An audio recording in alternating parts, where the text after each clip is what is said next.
प्रिय विद्यार्थियों, हमने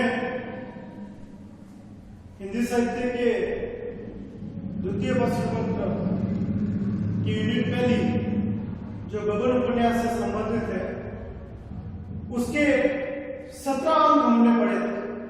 ये उपन्यास कुल 52 अंकों में है, मुंशी प्रेमचंद द्वारा लिखित, और 17 अंक जो हमने पढ़े हैं उन्हें संक्षिप्त बिंदुओं में हम समझेंगे। किंतु मैं अवगत करा दूं कि ये हमारी 24वीं ऑनलाइन क्लास है और गबन उपन्यास की जो क्लास है वो 18वीं है। हमने देखा कि जालफा के चंद्रहार रमानाथ जी ने उदारी में बनाया गंगू सुनार से 800 रुपए में। उसके उपरांत माता रामेश्वरी के कहने पर कंगन की उदारी में दिलवाती है 700 रुपए। ये बहुत बड़ी उदारी रमानाथ पर हो चुकी है और इसी उदारी का दुष्परिणाम हम 18वें एपिसोड में देखने वाले हैं। रतन जब रमानाथ और जालफा को अपने घर की पार्टी पर बुलाती है तब जालफा के कंगन देखकर रतन रमानाथ को 600 रुपए नकद देती है और रमानाथ जी भी ईमानदारी का परिचय देने के लिए, सम्मान हासिल करने के लिए, वकील साहब से मित्रता घनिष्ठ करने के लिए, रतन की नजरों में खास करने के लिए, अपने स्वाद की पूर्ति के लिए दूसरे ही दिन वो 600 रुपए ले जाकर दे देते हैं गंगू सुनार को। किंतु गंगू सुनार महीना बीत जाने के उपरांत रमानाथ जी को कंगन बनाकर नहीं देते। रमानाथ जी द्वारा बार बार गंगू सुनार को कहने पर गंगू सुनार उन्हें स्पष्ट मना कर देता है कि आपने जो 600 रुपए दिए थे वो तो मैंने पुराने हिसाब में चुकता कर लिए हैं। अगर आप अब पैसे देंगे तो मैं आपको अति शीघ्र कंगन बनाकर दे दूंगा। लेकिन आपने देखा कि रमानाथ अपव्यय व्यक्ति है, पैसों का अपव्यय करता है, फिजूल खर्च करता है और अभी अभी तो जालफा के साथ ऐश्वर्या की जिंदगी व्यतीत करने पे बचत न के बराबर है। रमानाथ तनाव में आ जाते हैं क्योंकि इधर रतन रोज उनके घर आती है, जालफा पे ताने देती है। जालफा को वो कई बार कह चुकी है कि या तो उसे 600 रुपए अपने पति से दिला दो या फिर कंगन दे दो, दोनों में से एक चीज। रतन और जालफा की मित्रता टूटने की कगार पे है। रमानाथ की इज्जत बिल्कुल खत्म हो चुकी है। अब रमानाथ जी दोहरे तनाव में, इधर जालफा उन्हें परेशान करती है कि रतन से आपने पैसे लिए क्यों? अब लिए हैं तो या तो पैसे दे दो या कंगन दे दो। रमानाथ न तो अपनी पत्नी को वास्तविक स्थिति बता सकते हैं कि उन पैसों को गंगू सुनार ने चंद्रहार के समय की उदारी में चुकता कर लिया और ना ही चाहने पर भी रतन को 600 रुपए या फिर कंगन दे सकते हैं। इसी कारण रमानाथ जी एक षड्यंत्र का निर्माण करते हैं, एक योजना प्लानिंग का निर्माण करते हैं जिसे हम कहेंगे गबन। मित्रों, आपको यह ध्यान रखना है कि 18वें अंक में, 18वें एपिसोड में कहानी का मध्य भाग आ चुका है, टर्निंग पॉइंट। एक ऐसी घटना जो कहानी को परिवर्तित कर देगी। कोई भी कहानी, उपन्यास, नाटक, एकांकी 3 भागों में होता है, प्रारंभ, मध्य और अंत।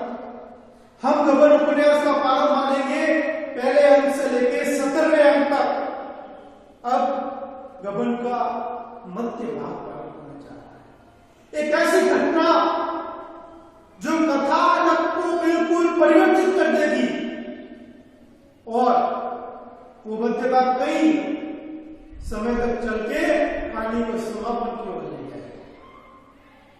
ये कहानी का टर्निंग पॉइंट है जहां पर उपन्यास का नामकरण हमारे सामने आता है, गबन।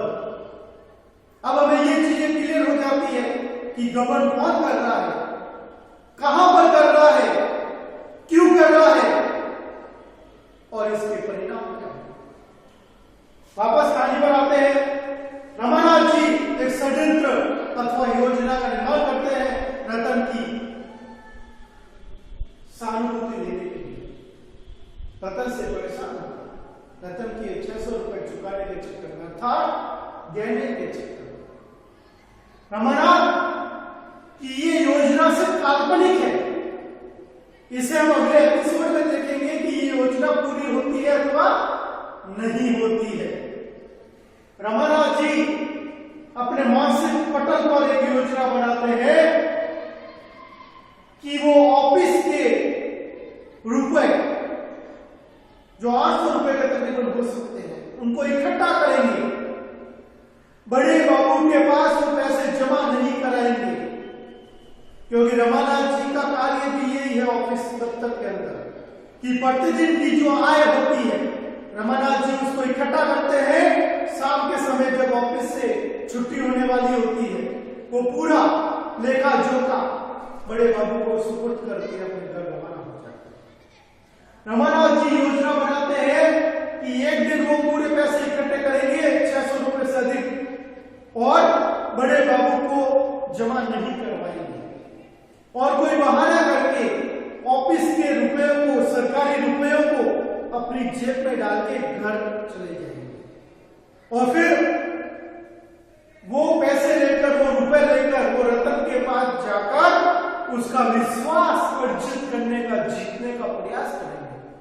रतन के सामने वो रुपए रखकर कहेंगे ये देखिए आपके रुपए बिल्कुल सुरक्षित है, मैंने इनको कहीं पर खर्च नहीं किया है, मैं ईमानदार व्यक्ति हूं, मैंने सुना को आपके रुपए दिए थे, उसने कुछ महीने में कंगन बनाने का आश्वासन दिया है, तो या तो आपके रुपए ले लीजिए या फिर थोड़े दिन इंतजार कीजिए। और रमानाथ को अपने नारी मनोविज्ञान पर, अपनी वाचालता पर, अपने दिखावेपन पर, अपने धूर्तपने पर विश्वास है।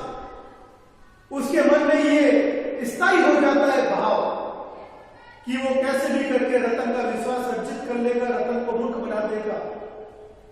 रतन के सामने जब वो पैसे रखेगा तो रतन उन पैसों को देखकर रमानाथ पर विश्वास करेगी कि हाँ रमानाथ जी ईमानदार व्यक्ति है, इन्होंने मेरे पैसों का दुरुपयोग नहीं किया और यथासंभव रतन वो पैसे वापस रमानाथ को दे देगी कि ठीक है मैं थोड़े दिन और, इतने महीने जब इंतजार किया है तो थोड़े महीने और इंतजार कर लेती हूं। रमानाथ का मानना है कि आभूषण प्रेम जो महिलाओं का बहुत बड़ा गुण है, अवगुण भी कह सकते हैं, उसके वशीभूत होके रतन वो पैसे भी वापस दे देगी रमानाथ को और रमानाथ के पास कुछ महीने का समय मिल जाएगा और कुछ महीनों के अंदर अंदर रमानाथ या तो पैसे की व्यवस्था कर लेंगे या कंगन की व्यवस्था कर ही लेंगे और दूसरे दिन ही ये पैसे ले जाकर बड़े बाबू के पास ऑफिस में वापस जमा भी करवा देंगे। तो न तो ऑफिस के लोगों को इस योजना का पता चलेगा, न ही रतन को पता चलेगा, रतन का विश्वास भी अर्जित कर लेंगे, जानका की दृष्टि में सम्मानित वापस से बन जाएंगे और कुछ महीने का समय भी मिल जाएगा। हम अगले एपिसोड में देखेंगे कि रमानाथ की ये योजना जो है वो वास्तविक क्रियान्वित होती है अथवा नहीं, और हो जाती है तो उसके परिणाम वो ही निकलते हैं जो रमानाथ ने सोचे हैं अथवा दूसरे निकल जाते हैं। अगले एपिसोड में मिलेंगे।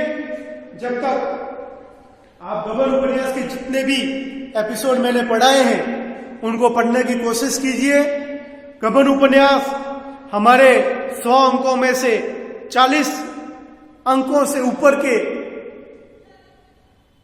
विषय वस्तु से जुड़ा हुआ है। इसके लिए आपसे यही निवेदन है कि आप गबन उपन्यास खरीद लीजिए अथवा महाविद्यालय के पुस्तकालय से आप इसको ले लीजिए और प्रतिदिन ऑनलाइन वीडियो देखने के उपरांत और उससे पूर्व गबन उपन्यास का जो एपिसोड हम पढ़ाने वाले हैं उसको एक बार आप पढ़ लिया करें, जिससे आपको समझने में बहुत आसानी हो।